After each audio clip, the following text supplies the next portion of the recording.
അച്ഛൻ തന്നെ എടുക്കുവാ.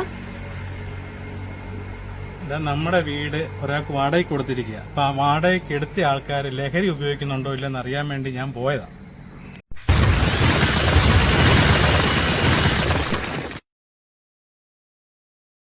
പ്രിയ കൂട്ടുകാരെ നമസ്കാരം. പുതുപ്പള്ളി ടുഡേ ലൈവ് ന്യൂസിലേക്ക് സ്വാഗതം. ഇന്ന് നമ്മുടെ സർക്കാർ ഒരു പുതിയ നിയമം കൂടെ കൊണ്ടുവന്നിട്ടുണ്ട്. നിങ്ങളെല്ലാം അറിഞ്ഞു കാണുമെന്നറിയാം. എക്സൈസ് ഡിപ്പാർട്ട്മെന്റ് ആണ് ആ നിയമം കൊണ്ടുവന്നിരിക്കുന്നത്.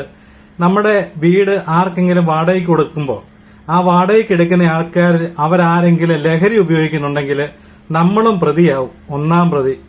എന്ത് ചെയ്യാനാണെങ്കിൽ നമ്മുടെ ഇങ്ങനെ കുറെ വിവരമില്ലാത്ത കുറച്ച് അധികാരികൾ ഉണ്ടാക്കുന്ന നിയമം കാരണം ഒരു വിധത്തിലും കേരളത്തിൽ ജീവിക്കാൻ മേലാത്ത ഒരു അവസ്ഥയിലേക്ക് വന്നിരിക്കുകയാണ്.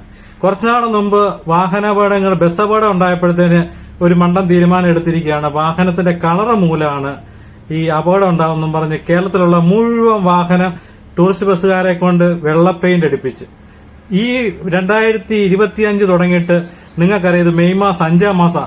റോഡ് അപകടങ്ങൾ കാരണം നടക്കാൻ അതുപോലെ അപകടങ്ങൾ പെരുകിയിരിക്കുക. ഇത് ഈ കളർ കൊണ്ടാണ് ഈ അപകടങ്ങളെല്ലാം ഉണ്ടാക്കിയത്. ഇങ്ങനെ കുറെ വിഡ്ഢികളായ കുറെ ആൾക്കാരാണല്ലോ നമ്മുടെ തലപ്പത്തിരിക്കുന്നല്ലോ എന്ന് ഓർക്കുമ്പോൾ നമുക്ക് തന്നെ നാണക്കേട് ഉണ്ടാകുക. എന്ത് ചെയ്യാനാ? എങ്ങനെ ഇവിടെ ജീവിക്കാൻ പറ്റും? നമ്മുടെ വീട് ആർക്കെങ്കിലും വാടകയ്ക്ക് കൊടുത്തു കഴിഞ്ഞാൽ അവരെ മേടിക്കുന്ന ആൾക്കാർ, വാടകയ്ക്ക് താമസിക്കുന്ന ആൾക്കാർ, അവര് ലഹരി ഉൽപ്പന്നങ്ങൾ ഉപയോഗിക്കുന്നുണ്ടോ ഇല്ല എന്നുള്ളത് നമ്മൾ എങ്ങനെ മനസ്സിലാക്കാൻ പറ്റും? നിങ്ങളൊന്ന് പറഞ്ഞേ. നല്ല പിന്നെ നമ്മൾ ഒരു മാസം അവരുടെ കൂട്ടത്തിൽ തന്നെ താമസിക്കേണ്ടതൊക്കെ വരും. ഇങ്ങനെയുള്ള നിയമങ്ങളൊക്കെ ഉണ്ടാക്കുക എന്ന് പറയുന്നത് കുറെ ഭയങ്കരമായിട്ട്. ഇതൊക്കെ ഈ നിയമം കണ്ടുപിടിച്ചവനെയാണ് ഏറ്റവും സ്തുതിക്കേണ്ടത്. കേരളത്തിൽ സുലഭമായിട്ട് ലഹരി ഒഴുകുന്നു. അതിന്റെ ഒഴുക്ക് തടയാനുള്ളതിന് ഇങ്ങനത്തെ കുറെ പുതിയ നിയമങ്ങളൊക്കെ ആയിട്ട് വന്നു കഴിഞ്ഞാൽ ഇവിടെ മുന്നോട്ട് എങ്ങനെ ജീവിക്കുമെന്നൊന്ന് നിങ്ങൾ തന്നെ പറയുക.